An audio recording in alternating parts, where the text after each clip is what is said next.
You're listening to the Fan2Fan Podcast, and on this episode, we're talking about Champagne and Bullets, a.k.a. Road to Revenge, a.k.a. GetEven, a.k.a. GetEven. Should be a space somewhere in there. I don't know. We'll talk about it. Here we go.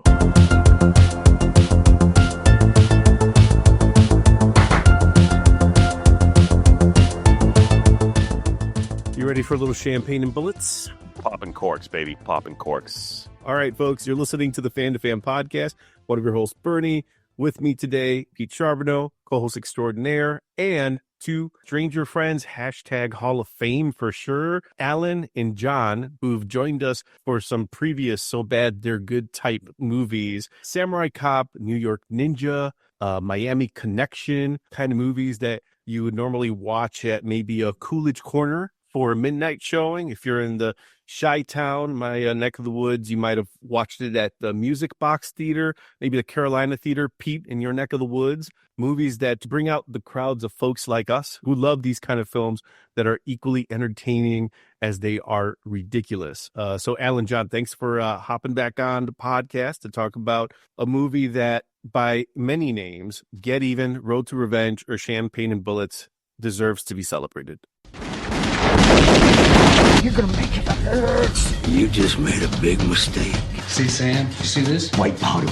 How about tolerating the goddamn justice system? Sit down! Dust that broad. I now pronounce you husband and wife. This court is now in session. You're smuggling drugs when you're a cop. Satan has guided us. Hey there, double ugly. Promise I'll get even. The high and mighty judge.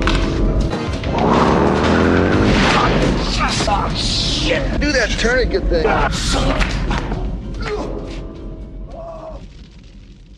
I feel like we're going to need maybe an hour for every year of quadruple threat John De Hart's 62 years that he was when he made this movie, I think, because this is we may go all night. So just everyone buckle up. I feel like I've consumed so much champagne and bullets over the last little bit of time that I am both drunk and had to register my body as a lethal weapon. Just like John De Hart can go all night, we may too. Before we dig into the movie, Jon, I did want to ask you, like, you and Pete, the way we all kind of met was through your podcast, So Bad It's. When you guys talked about some of these, so bad they're good movies, you still kind of talked about them with, a little bit of love in your tone, because there's something about these movies, the phrase that you guys kind of taught me, earnest awfulness, because there's a way about these movies that the people behind them seem to be making them earnestly. They were legitimately trying to make a film. They weren't doing it tongue-in-cheek, fully aware, say like Sharknado, where you know what you're doing. You're kind of winking at the audience, and it doesn't always necessarily pay off. It's when you see something like The Room, Birdemic, that these filmmakers legitimately tried to make a good movie. You guys have talked about those movies. What are your feelings about these, like, so bad they're good movies? I love them so much. I think when Pete and I were younger and we would go to the video store, we would always look for these types of films, but we didn't really have a sense of why we wanted to see them. We just loved schlock, and it was mindless stuff that, like the end of your week, you're stressed out and you don't want to think about a whole lot. So usually it was horror films back then. But in the more recent years between Miami Connection, my favorite one is Steel Justice still, The Room, Birdemic. They're so fun to watch. And I think the more I see films like this, the more I appreciate the filmmakers, even though I know they may not be too happy sometimes that people are laughing at them and not just with them. Again, I don't know the whole team that made Champagne and Bullets, but they made an absolute masterpiece on accident. And I have to imagine when you and Pete were on Long Island at the mom and pop video store trying to search for these hidden gems, you guys didn't have a guide like Allen, who worked at a video store, provide that the staff recommends perspective, Allen, where you're like, hey, if you want a movie like Lethal Weapon, but you want it completely bonkers, you go for Action USA. You want something that's like a legit ninja movie? All right, well, Samurai Cop, that's the way you got to go. So, all right, Allen, since you've worked at a video store, you've seen some of these movies. What are your feelings on these like cult classic, midnight movies? They become an addiction for you. They're almost too good to not go and seek out and find once you've tasted, the sweet suck of these movies. To what John said, some of the filmmakers might, be embarrassed or unhappy with the results. But I mean, I couldn't think of a better way to be celebrated than to be in this pantheon. But I know it. I mean, they're passion projects. My wife and I go and look for movies like this now. We have a night of the week that we dedicate to bad movies. It's the passion in the project that makes it so earnest. It's the desire to put it all out there and make a name for yourself. And every idea that you dumped into this tub of garbage needs to be fleshed out. It needs to be worn on your sleeve. So I love them. I'm addicted. Give me more. I want more of these. The mileage varies on some because you see something like Miami Connection, the bar is set so high because you get like every 80s thing that you would want. You get martial arts, punks, rockers, you get music, drug dealers, and you get something like New York Ninja. Then you get roller skating ninjas and Miami Connection. How does that movie become popular? You get someone who ends up finding this reel and the guy just happens to work for Alamo Draft House. And then it creates this like midnight movie ritual where people go and see it.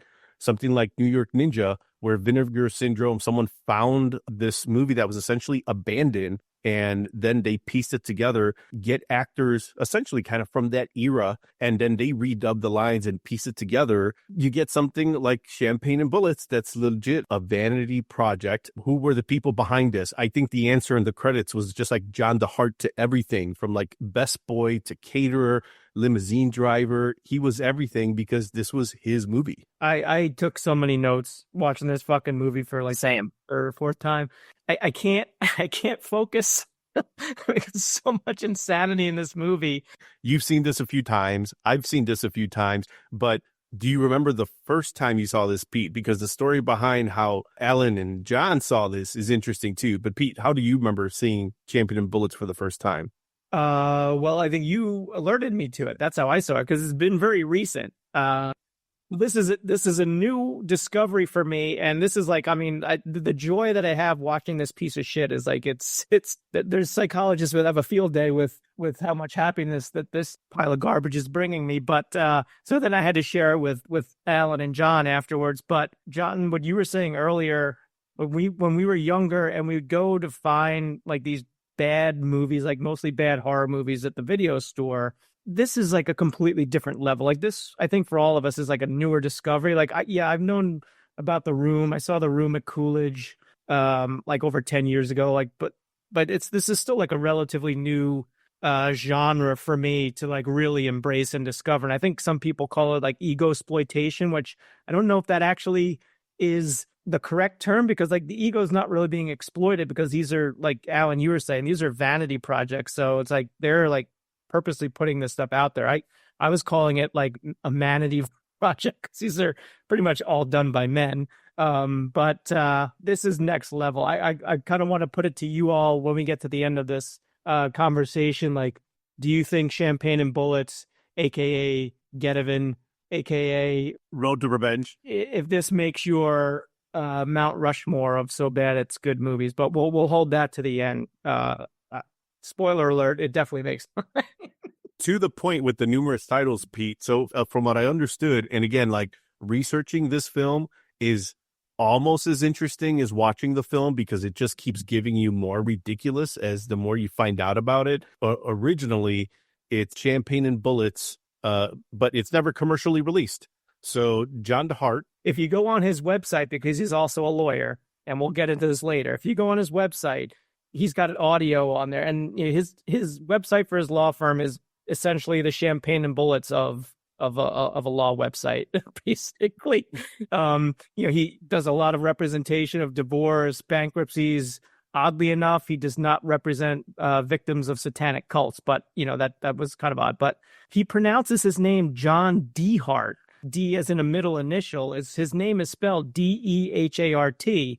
But like D almost sounds like it's like D-D-E-E, but there's an E missing. I think that missing E was picked up by Wings Hauser, because if you told me he was rolling on E for the entirety of the filming of this movie, I would 100% agree with you. So like you said, like if you do even just a little bit of digging into how this movie came about, A whole other world opens up to you. You got to wonder if De Hart has roadside billboards and commercials on like local sports radio about how he can help you if you're in a certain legal situation. And I hope he uses clips from this movie to sell it. Because yeah, he funds this movie. And what I found out is, right, so this movie comes out in 93.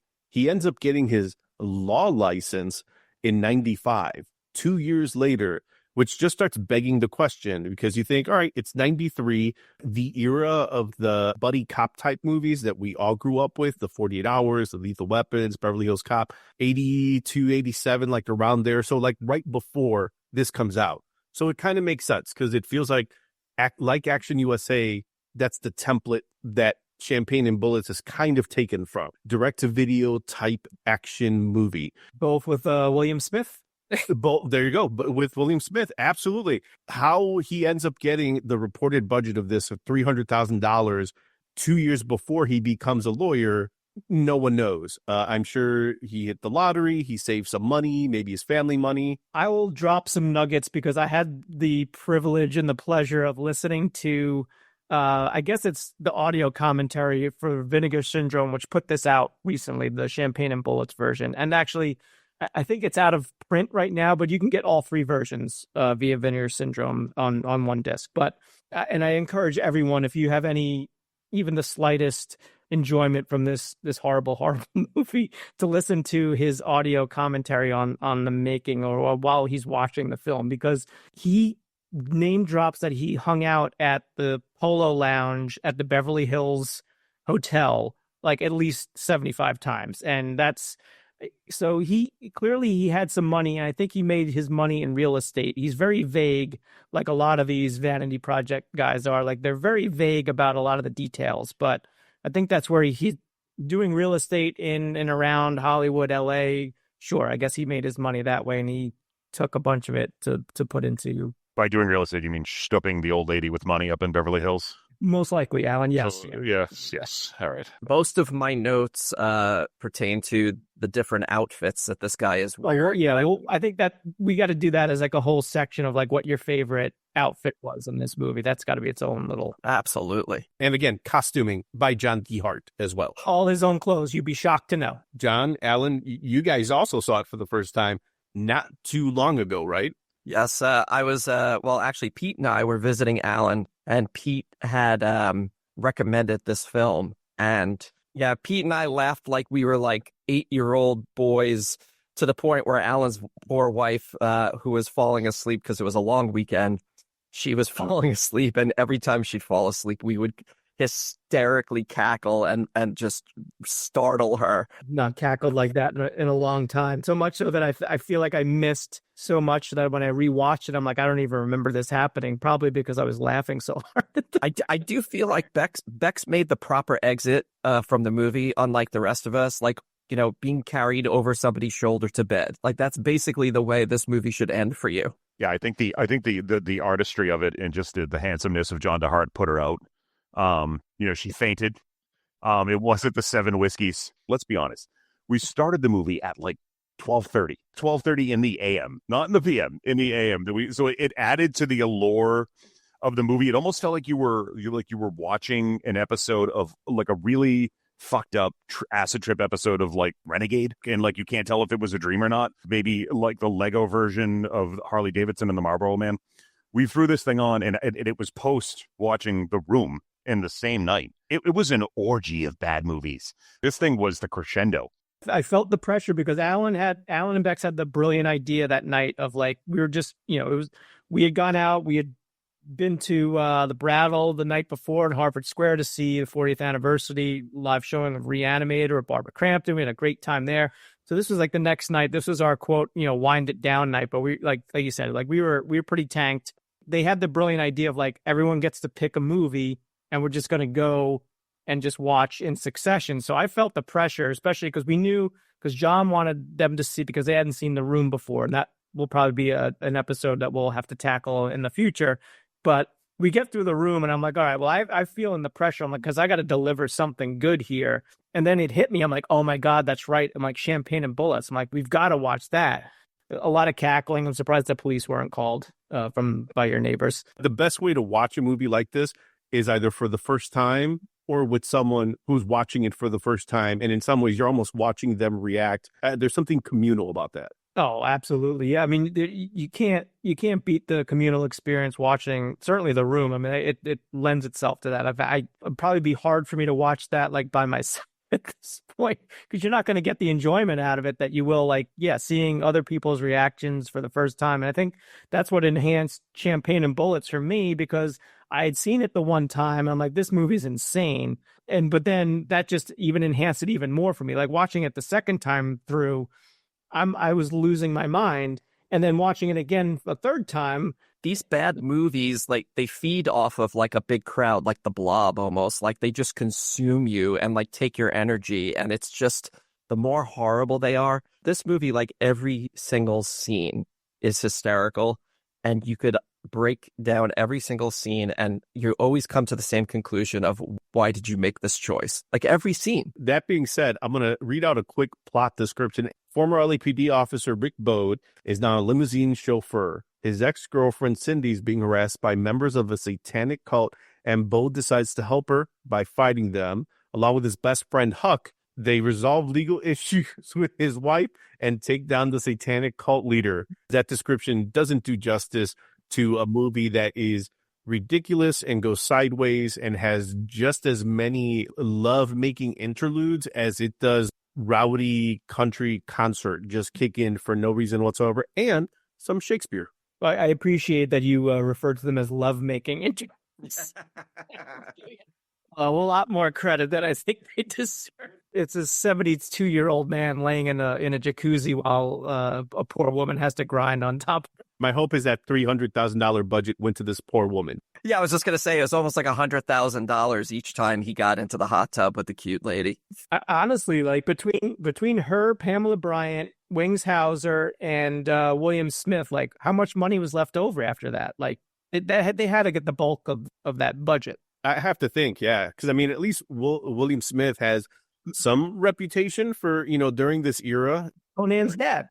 Conan's dad, and he was in a ton of Westerns before that as well. Wings Hauser, I mean, outside of Roseanne, where he was on there for, I believe, sometime in the early show, I feel like he was on the cover of every like direct-to-video action movie, and he was in that just ubiquitous pose holding the gun with like some sort of 80s grid design thrown into the background that you probably had on your shelf at Mike's Video, Alan. Like, that's Wings Hauser to me. Then you get John De Hart, and then I believe she was a Playboy Playmate, Pamela Bryant. That's the bulk of the budget, is just getting those people to show up on set. I mean, they definitely didn't splurge on like boom mics, because there's like a couple of scenes like at the beginning when they having like the internal affairs inquiry where William Smith is like, again, talking for like 20 minutes about something that doesn't even happen on camera. And then you've got like the guy interviewing him just like not on camera, yelling at him, but like he's not mic'd up, which is, again, this is the beauty of this horrible piece of trash movie that I love so much. Right. And you had Wings Hauser, who I agree, like the whole time we were watching, I was like, I know this guy from several pieces of shit, and but I can't put my finger on exactly what it was. And he's doing like a Vincent Van Gogh edition of like the sidekick buddy who loses his fucking mind and ends up in like a mental institution. Like, the whole time I was just really trying to zero in on whether or not I should like watch the next scene or take a cheese grater to my eyes. So and every time Wings Hauser didn't let me down. I mean, he was all in. So, maybe the budget went to the crazy, I mean, they were like up in the ante for like every time he could bring it to a new level of insanity. He could not have been sober in the scene where he's in the pool. He just seems out of his mind. And the wedding scene too, John, where in the background he just has like the actual literal shakes. But he's like only half in the frame, and he keeps like rocking into the frame. His eyes are closed. I think he might be playing like pole position in his like billowy 90s pants. Do you guys think that, because like you said, Bernie, like he was in a ton of like straight to video stuff. So he's done a lot of low budget shit. But do you think when he was hired, he like took a look at the script and was like, this is my chance to just do whatever the fuck that I want. They've got me for 5 or 6 days of filming. I don't care. I'm just going to give the performance a lifetime. That was my point. I feel like he thought he was sort of like the artist on this shoot, and he was just going to let it all hang out, and probably did, like, Pete, you're right, 6 straight days on nothing but cocaine. I'm going to give these sort of B-C movie actors the credit because they've been on a ton of film sets and they've seen good acting, good directing, good production. I think the second that actors like William Smith and Wingshauser show up to a low budget production, like, they know where they're at. But then I think, like you were saying, Alan, they know what's maybe expected of them. And I think for most of them, they kind of figure out 2 gears to go into. You get the, like, they're basically there because they know their name's going to be on the VHS cover and they got paid. They don't have to do much because they're like, you know what, you're paying me for a few days because I'm Wingshauser, and maybe someone will pick up the movie because Lethal Weapon isn't available and they'll rent your movie. Fine.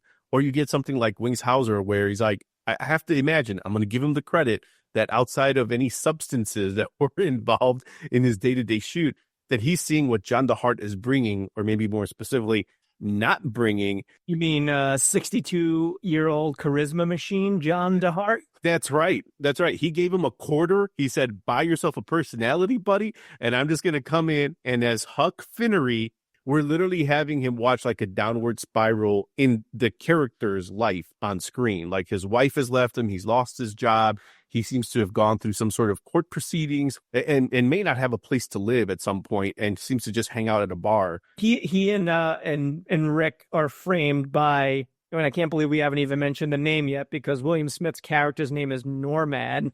Don't know if that's a first name or last name. Doesn't really seem to matter because it's not. I don't think it's actually an actual name. But it's a government department of some kind. I don't give John De Hart a ton of credit because, like you said, like he's like a charisma black hole in this movie.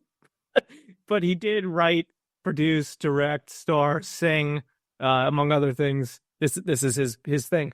What I will give him some credit for is that he had the presence of mind in, again, like, a lot of these scenes go on for like 5, 10, 15 minutes, but he knew when to just, like, sit back and let Wingshauser do his thing. Like, he's just standing there drinking his beer. He's looking off camera. There's the number of times that he actually looks into the camera, like, straight on. It is also that's another third time watch joy that I had. I'm like, he's looking in the camera again. But I give him credit for, like, most of these vanity projects, like, they can't get out of their own way. Like, he was, like, more than happy to be like, take the wheel, man. Go crazy. What kind of a man is this guy trying to model himself after? There's so much wrapped up in his character. I'd love to hear what you guys think. What kind of man he's trying to... I have no idea. We were dying that night when he was, all of a sudden, he's reciting Shakespeare off of what looked to be maybe cue cards. I feel like he's the type of guy, like, if you got stuck with him playing 18 holes of golf, by like the 6th hole, you would be considering, like, driving into a patch of poison ivy than listening to one more of his stories about, like, something that he's accomplished in his life. He just so vain. Like, it was so apparent 5 minutes into the movie when he's singing the Shimmy Shimmy Slide. No, he's this badass, ex-cop, leather pants wearing guy that all of a sudden, not does he just say, like, oh, it's not like she catches him reading Shakespeare and then he puts it down. That would be something. But he just rattles off 2 straight minutes of Hamlet or something, and like a fucking sonnet. Yeah, I mean, you were like, and it happens literally right after his ex-girlfriend, soon-to-be future girlfriend, soon-to-be wife, in the span of like 2 days, drops out of nowhere, because to this point it's not you haven't seen me in a couple of months because I got wrapped up in a satanic cult that kills babies.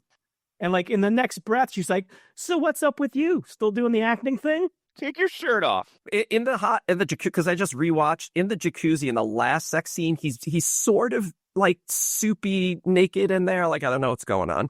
He looks a little bit like his skin is melting off of his body because he was 114 years old. Knowing that he was in LA. All right. So let's say, it's 93. This movie comes out. He's doing real estate in the late 80s into the early 90s.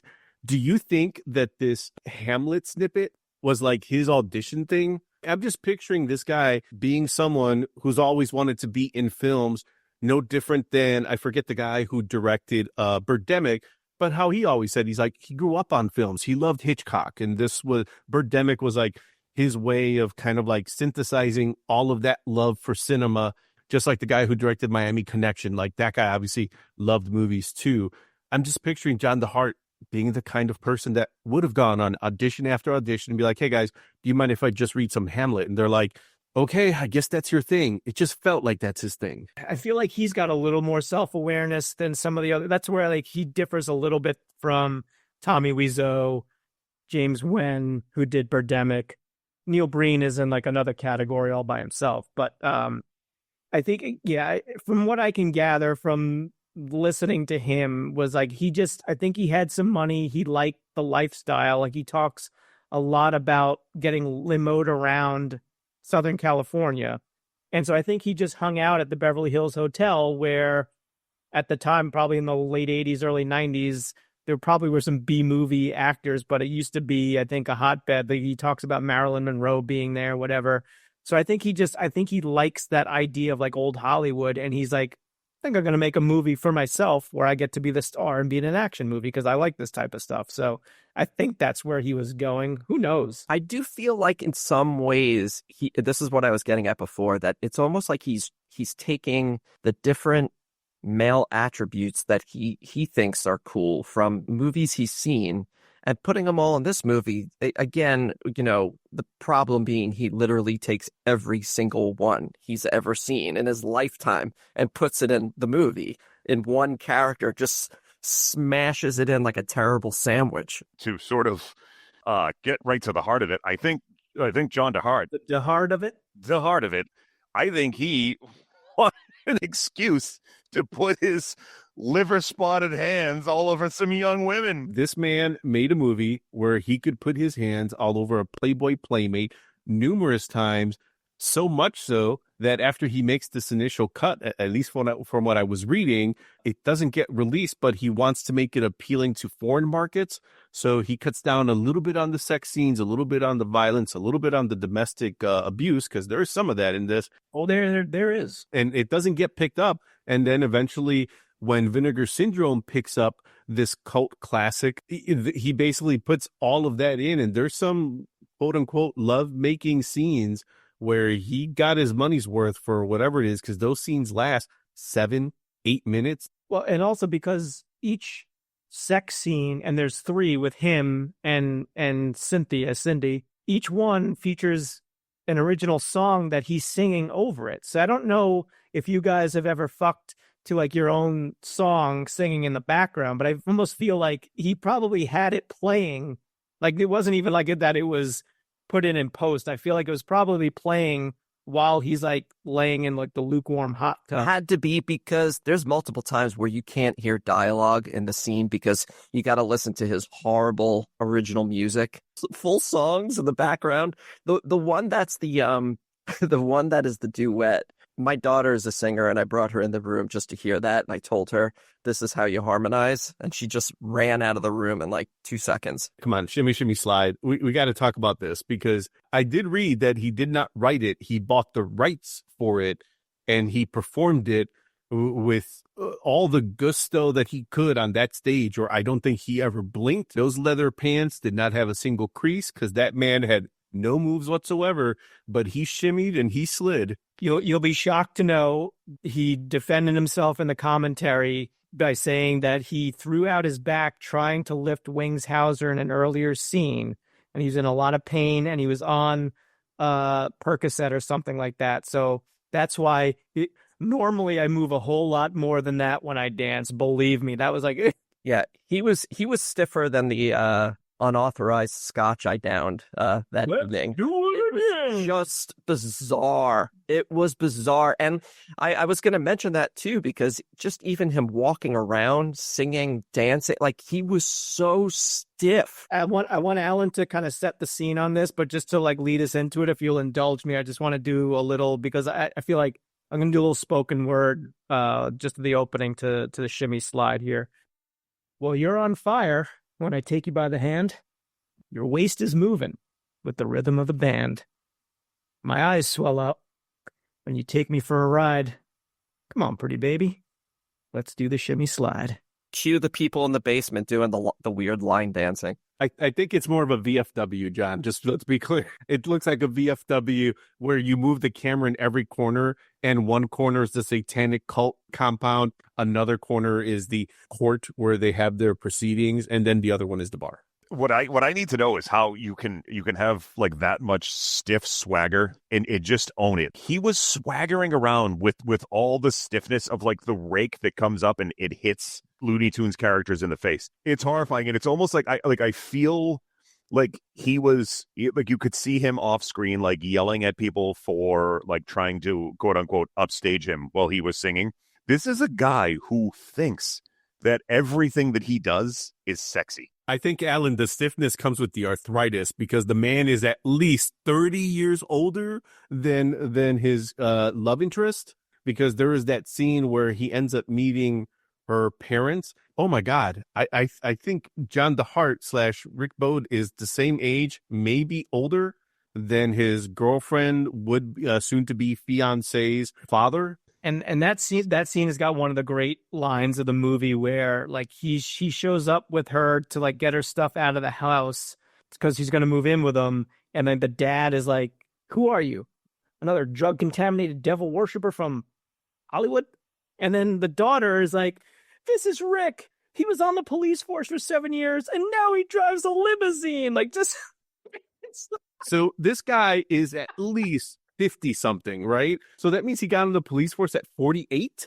And then after that, because his life gets thrown out of the window, thanks to William Smith's character, who then becomes a judge, let alone the leader of a satanic cult, he ends up spending a year as a limo driver. That's where his career goes, man. An all black leather limo driver, including the gloves. Who's driving around 30-somethings that are going to a prom, because I swear to God, none of those people were teenagers or high schoolers. The limo thing was really random, and I love me some random. It was out there. But then, like in the scene after that, then he shows up back at home where he's rooming with Wings Hauser, who is with a Native American doll that he's talking to on the couch. And then he's trying to get Rick hyped up. He's like, "It's cowboy night at the bar. We got to go." Apparently it's cowboy night and also topless night, where they got because after the shimmy slide, we got to just, for some reason, the stripper gets up there and starts taking her clothes off. The whole movie just feels like a puzzle that was put together the wrong way by force. You took all the pieces and you just shoved them together, and it didn't matter what order they were in or what design they made. But when we were about halfway through, I was like, I think I said this to you guys, I'm excited to see what happens next, because none of this makes any sense. They're all just like little 5-minute movies that he shot with like my dad's camcorder from 1989. It's like John De Hart's like personal sizzle reel of what he thinks is like, here's me giving a soliloquy, here's me singing, here's me laying in a hot tub while this hot woman grinds herself on me, here's me doing whatever. We joke around about the hold my beer moments. Coming off the 80s, you have Beverly Hills Cop and 48 Hours and all these different like crime type movies with really heinous villains.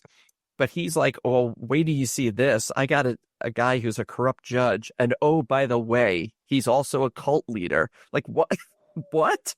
It wasn't good. It's not good enough to have like a corrupt judge who's also sleeping with Wings Hauser's ex-wife for some reason. Like, there's all like, everything is like interconnected for no reason at all. It just, he's got to be fair, Pete, according to Wings Hauser, she's also sleeping with everyone. That's true. That is another bonkers scene where they're at the bar and he starts accusing everyone of sleeping with his wife, including Rick, completely hammered, like trying to order drinks. It's like, oh my God, that was... Oh, and Rick is totally offended by it. I feel like every time Wings starts acting, he's like on a crotch rocket and everybody else is on a Vespa. He is like orbiting the sun 5 times before John De Hart's even got his leather pants on. Speaking of crotch rockets, just because there's some scenes in here that after multiple viewings jumped out at me, one of them is the motorcycle scene where, of course, I think, Alan, like, you've made sense of the movie for me. This is not a movie. Yeah, it's just a collection of a bunch of scenes.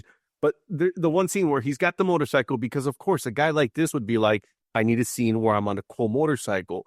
But he makes the Playboy Playmate get behind him, and instead of giving her the helmet, he decides to wear it. All right, well, is this the scene where he's going to have, I guess, a cool motorcycle chase? Not him, but his buddy who's like actually like a stuntman or an actual like legit motorcyclist that's going to have like a cool chase scene. But none of that happens. But I'm like, dude, you don't wear the helmet. That's not what Lorenzo Lamas would do in Renegade. Come on now. Yeah, and I think a couple scenes before where they're at the scene Pete was talking about, where they're at the house talking to the mom and dad or the stepmom and dad. And when they go to leave, they get in the Jeep and he can't put it in gear. It just keeps sliding backwards. So after that, Pete and I laughed so hard that when they just showed the motorcycle, I lost my mind because I was like, like, what's he going to do? You know, and I don't mean his character. I mean, he literally couldn't put the car into gear. I also don't think that was a full-size Jeep. I think that was just a Power Wheels. That thing looked way smaller than any Jeep I have ever seen. It's probably Pamela Bryant's Jeep. I feel like that everything... People use their actual wardrobes, their actual vehicles were being used. Like, yeah, and the motorcycle moment was interesting because they didn't really show the crash. It just showed them laying there. They couldn't afford the crash, is what you meant, John. They couldn't afford it. Can I just briefly, as an aside, I just got to talk about John De Hart's mustache for a second because it was disturbing me on levels I didn't even know that I had, because like the hair is like hanging below his upper lip, but it's also kind of clumped. Use that on Pamela Bryant again. Like I felt so sorry for this woman, but then my mind is going to like, I'm picturing him like eating a bowl of tomato soup and it just kind of coagulating up in there and just kind of like, you know, like no one wants to, you know, I didn't want to have to think of that, but I could not think of that because his mustache is just disturbing. And that sugar broom was just, God, the way it was moving over Pamela Bryant in that one scene. Cause like, that's like the one scene where he actually like puts in some effort and is not just sitting there while she does all the work. I think the mustache is trying to crawl out of each scene, to be honest with you, just below the camera and just get out of there. The mustache is probably like, I've heard this fucking Hamlet soliloquy so many goddamn times, get me out of here. The stash is cut so jaggedly that he definitely does it with kitchen scissors, right? So he probably just, like, when he gets the soup or, like, the food that never gets out of there in the mustache, he then just cuts the hair off that has the food on it rather than wash it, because you need those natural oils, baby. There's definitely no, like, wax in that thing. It's all just, you know, accumulated food stuff that's just keeping that thing. It's like if a bird had a mustache. It's really disturbing. And that was our segment on John De Hart's mustache, ladies and gentlemen. All right, let's. We've touched on it a little bit, but I'm curious. Like, do you guys have a favorite either piece of clothing or outfit worn by anyone in this movie? And I'm sure probably multiple. I mean, every scene I was looking to see what this guy was wearing because it was just shocking. But I have to say, the full velour USA jumpsuit is just insane. But just the jumpsuit potential of this movie. You told me that he bought that at an auction from Mike Eruzione, because I feel like that's what's like Team USA wore during the 1980 Olympics. I don't know that that's true, but I want to say, I'm putting it out there that it's true. Like, what is his character doing wearing this stuff? Well, that's the scene where he and Wings Hauser, like, you know, keeping fresh, even though they're off the force, but they're like taking target practice, and he's got like a spear gun, and Wings Hauser's just using a shotgun on the guitar. Again, this movie's insane, folks. And I understand there's a segment of people out there that might be listening to this, that this type of movie is probably going to drive you up a wall. So if you're still listening, one, thank you, and God bless. There's no way we could talk for 16 more hours about this movie, and I don't think we'll accurately convey just how crazy what you're going to see on screen is if you haven't seen it already. I think we have to give a special shout out to Wings Hauser's tidy whities in that scene that came complete with his own skid mark. That was a Wings Hauser original. I don't think that anybody was going to get Wings Hauser out of that underwear. You get me for 5 days, buddy. It doesn't matter what I have in my pants. And you get the same pair of underwear for 5 days. I'm a method actor, goddammit. I mean, just for the fans out there, here's a little bit of a rundown. I took some notes on the outfits. This is just I don't think I got all of them. That we got a USA full jumpsuit. We got a full leather outfit, like leather pants, leather jacket matching. We got a black cowboy hat and a brown leather jacket. When he's sitting on the swing, he's got tan leather pants and a weird paisley shirt. Somebody want to talk about the rugby shirt? Yeah, I mean, I feel like that was high fashion for that era. Like, you're wearing that, You're one of the cool kids at your And school. it's got the giant letters rugged Again, across it's it. something that a high school student would wear, and John De Hart is 59 years old. In court, just to show that he's a little more, he's a little more studious. He's got a bad suit on, no leather, but he adds the glasses. Oh, I think he is wearing leather in the courtroom. He's got a blazer, but he still has leather pants on. Oh, does he? And the glasses are leather too, just in case you didn't see that. The hospital visit, he has brown leather pants and a bad long sleeve shirt on. He's got the rugby shirt and some kind of sweatpants when he's getting married. Yeah, he's in like a tracksuit. With the stripes. During his wedding. This poor woman is wearing like a very demure, like wedding dress. Like for a woman who has quite some outfit changes, especially for the honeymoon. Let me tell you, that's quite the scene. And to support Alan's hypothesis here, just about the guy thinking he's like the sexiest thing and the hottest thing and built. Ooh la la. Yeah, he has to, of course, bust out the mini tank in the final scene. Oh my God, yes. Thank you. That was, John, that was going to be my favorite because those final scenes happen in what looked like a storage container where they put up black drapes because there's nothing distinguishing. Like it's a black hole. Like I'm like, I get it. Like you're facing down against the big bad, the guy who put you in jail, who's wearing like a barber smock when William Smith is supposedly like a judge, but those aren't like judge outfits. We're talking about like a costume. Yeah. And meanwhile, he's wearing this tee that I have to think like he's thinking, well, Chuck would look good in this. Thus, I would look good in this. Terrible, terrible choice. I think he's wearing that when John, too, in his intro, like montage scene when they're kind of pissed off either before or after court, after the drug deal doesn't go well. He's just wailing at a boxing bag with like only the worst form you can possibly have. And he's wearing that tee as well. And you know that he's thinking, well, this is the scene where I get to show off some of my boxing skills. And my muscles. Yeah. You start Google image searching this, you will find the one where he's wearing that like black, I don't even know what to that's call it. it's on the cover of GetEven, which again, like why what happened with the extra space between Get and Even is I think still a mystery. How much better is Champagne and Bullets than GetEven or Road to Revenge? I mean, it's so much more alluring. Like, I want to watch Champagne and Bullets. Seriously, it's a great title. I'm like, well, I got to see what the hell they're gonna throw at the on this. With you calling it Champagne and Bullets? Here's the bigger question, guys. Why did he not do a closing credits ballad called Champagne and Bullets, where he does obviously the lead vocals? I don't know. Missed opportunity. It was. Again, the original music in this and the guy's voice. I give him credit for trying to write songs to go with his own movie. That's cool. But like, oh my gosh. Speaking of music, any good director, especially the person, since he's financing this classic of his, GetEven, Road to Revenge, Champagne and Bullets, I think he's doing the score for himself too. So Pete, anyone that's listening, I think he's kind of pulling a John Carpenter here, right? You can save a few bucks. It's Halton Precinct 13. I'll do it. Halloween, I'll do it. You know what? It worked for John Carpenter. It can work for John De Hart. Yeah.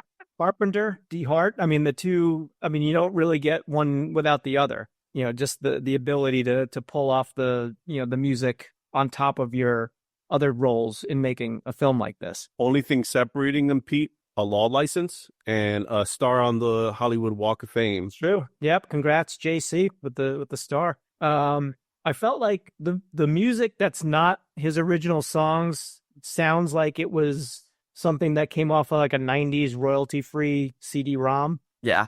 It's just backgroundy music, but then often played too loud. I did love like because the opening credits are like super fast and like you get the Champagne and Bullets, which I don't know, maybe he sung that. The voice sounds a little bit different on the title track, but regardless, it plays over pretty much the entire opening scene.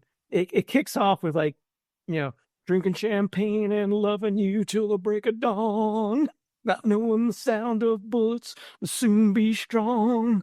I mean, this is it's poetry. It is sheer poetry. I think it's inspiring to a lot of people out there who cannot play music or sing. There's a future for you in film. But for $300,000, you can sing your own songs and hire your own Playboy playmate. And Wings Hauser. Yeah. It's like, how long does this sex scene need to be? How long is my song? No joke. No joke. 7 minutes and 38 seconds. Well, there's your answer. And here's another nugget that you'll be shocked to learn that John De Hart's girlfriend at the time left him after watching the hot tub scene. Oh, no, really? Probably because that scene lasts longer than John De Hart ever did with her. Was that a prepared joke? I've been working on that that's a good one. all day. Yeah, thanks. This movie did not have the notoriety it did during like the mom and pop store video era, because obviously it wasn't there. And it's since been discovered, and now it's not until more recently that it's kind of gotten the attention, because you get people like Red Letter Media that have included in the best of the worst type lineups, right? You get the Alamo Draft Houses that have played this, and you get endless YouTube channels that take movies like this and do like what we're doing, kind of like a fun deep dive into what makes us laugh, what's crazy about this, because again, it's zany, but it's so much fun to watch. You have to think, kind of putting myself in John De Hart's shoes, even though he's seemingly semi-retired from his law practice, you have to wonder, like, John De Hart, like, kind of seeing all this happen. There's a Vice documentary that I remember watching where they find the director of Miami Connection. To see his earnest reaction when he finds out that his movie was discovered, that people are watching his movie lovingly at a midnight show to the point where they want him and everyone from Dragon Force to like come together and like kind of redo the song. And the guy's now in like real estate and he's like a motivational speaker, but he was just excited that there were people out there that weren't making fun of him, because he didn't make the movie to make fun of. He was making it as like essentially like an immigrant, and this was through the lens of someone watching American movies, and this was how he saw America. Like, of course, there's ninja fights and people going to school and rock and roll. This is what you do, and you go work out with your buddies, and you all live together in a house, and you have fun. John De Hart is obviously much of a vanity project as this is. He's just sitting there watching all of this happen, as people are kind of discovering his movie. I don't know. It's just kind of trippy to me to think about that. I don't see him hustling to sell this movie. He also doesn't seem to want to be like face forward like Tommy Wiseau, who I think if you book the room at like a midnight movie, like you may just have Tommy Wiseau like materialize. Well, it's interesting how with a lot of these guys, they capture that so bad it's good lightning in a bottle, but none of them really have prolific careers. Like Tommy Wiseau is like famous for being Tommy Wiseau. Like it took him ages to even try to follow up The Room, and he really hasn't done much since. A couple of things here and there. Like James Wen, I think, did like a sequel to Birdemic like many years later. Other than Neil Breen, who keeps churning out like, his God complex stuff, which is like another, that thing's another level too. But I feel like John De Hart is like, I got my vanity stuff out of the way, and no one really liked it at the time. So I guess I'm good. He's also probably like, 97 years old now too. So Champagne and Bullets too. Metamucil and dentures now. I am curious to know what his mustache looks like now, though. Oh, it's got to be amazing. All right, so Alan, I'm going to start off with you here. All right, as a member of a household that dedicates an evening towards bad movie watching, where does this fit? Because you've seen some bad ones. I know you and Rebecca have seen some that have been a little lackluster but fun to watch. Does this one have like the repeat viewing power? There's a review on IMDb that says that if The Room and Samurai Cop had a baby. To that reviewer's credit, I think that is the most accurate portrayal. Now, what's funny is like you just asked, where does it fit? I would say that we would rewatch with you guys, but I mean, I would put it like, so Miami Connection is my pinnacle of these movies. I love Miami Connection. I love John for bringing me to or you guys for bringing me to it. And then I love Action USA, which I think this movie, if we compared the sex scenes in length, we may have a full-length porn if we just pulled all the sex scenes together, like a Cinemax 2 a.m. boobs-only porn. So I'd go Miami Connection, Action USA. Then I would have Samurai Cop edge out Champagne and Bullets. I just think that it's a really hard watch by yourself because it's so bizarrely like put together. So yeah, I think that we would watch it again, but we'd probably watch it in a crowd. this dumpster baby made by Samurai Cop in the room. I'm glad you brought that up. This is not the movie that you want in the background when someone walks in the room and you're watching it by yourself. They're just going to watch you seeing a Playboy playmate having sex with an old man. Oh, no joke. I was watching it in my living room last night, and my living room looks out onto like the street, and there's like building like on the other side of the street, and like my blinds were up, and I'm just like, I kept looking out the window. I'm like, I don't think this is, I'm like, I don't think I can take this into the bedroom. I'd like to report an incident where a man is just watching. Seriously, I'm like, like this movie's doing me no favors with my neighbors right now. I can say that. Podcast guy's watching another snuff film. Go arrest him. Go arrest him, for Christ's sakes. All right, John, what do you think? You've seen some so bad they're good movies. You've got quite a few of them under your belt. Where's this one line up? Well, Steel Justice is definitely my favorite just because it kind of, after watching that, I realized, the difference between just like the schlock movies we were talking about and just these earnest awfulness films. That's my favorite one for sure. I actually had to like talk this through with my wife before. I was like, Steel Justice has to be number one because if you have a movie where you cauterize your wound with a frying pan from a buffet, I don't know how you top that. Like, that's a really difficult thing to top, like in the middle of an action scene. But this one's climbed up there for me, and maybe because it's new, I'm putting it in my top 5 right now.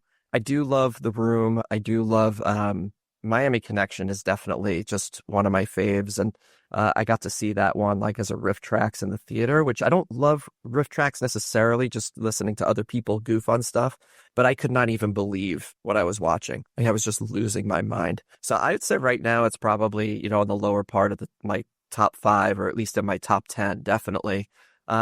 Samurai Cop I like, but I go back and forth with that one a little bit. But I would definitely say it's definitely not overtaking Miami Connection, Steel Justice, or like The Room right now. What about you, Pete? I think you've seen this now 3 times in the last month, Bernie. Do you need therapy? I do, actually. Thank you for asking. I'm gonna get black bagged over watching Champagne and Bullets too many times. If you see me in any pictures in an El Salvadoran gulag, please contact a lawyer for me. You mean John De Hart, attorney at law? Yes, please call John De Hart and have him get me out of there. This one, no pun intended. This one's rising with a bullet for me up the charts. It's I don't know. It's hard. I love all of these so much for different reasons, because while they're all like in a family, there's enough about them, the way that they're made, that are kind of set them all apart a little bit. The Room for me is like The Godfather, because that's the one that I really discovered first. I got to high five Tommy Wiseau and talk to Greg Sestero at Coolidge Corner. So just the whole experience and everything around that, I think, always lends itself to be my number one. But yeah, Birdemic is up there. This one might be pushing into the top 3. I love Samurai Cop. I Miami Connection. I love all of them. I definitely agree, Alan. A lot of these have to be seen with a crowd. Samurai Cop would be tough for me to watch by myself at this point, because I've seen that enough times. Same thing. Action USA. Some of them are just kind of like Action USA, I feel like, is bad, but it's still made with enough care that I could sit and watch that one on its own and appreciate it. Considering the fact that I just watched this for the 3rd time by myself, I guess I could do this one as well, because it's with the blinds down this time, Pete. With the blinds down. In shame, full shame. Yeah. Well, I don't want everyone to see me in my leathers. What about you, Bernie? Where does this one rank? I kind of echo with you guys. It's climbing, but it's still nowhere near in like the echelon. Like, you know what they say about like the Hall of Fame? Like, there's the Hall of Fame, but then there's like other rooms that are like the Hall of Fame. Like, this isn't there yet. It's not Miami Connection or even Action USA level, where there's a little bit of not only production, but a little less John De Hart on the screen. But then I think of stuff like Deadly Prey and, like you mentioned, like Samurai Cop, where those movies had sequels, but they were so self-aware that Deadly Prey 2 and Samurai Cop 2 sucked. Like, they were not fun to watch, because Deadly Prey is like watching your crazy uncle, like he rented a camcorder for the weekend and he made a movie about being like a Rambo, but he obviously wasn't, or something like LA Wars. Those movies have more rewatchability for me. Or like a really shitty like Italian knockoff. This, I almost wanted more bullets and a lot less John De Hart and Champagne. That's so true. God damn, what a movie. Champagne and Bullets.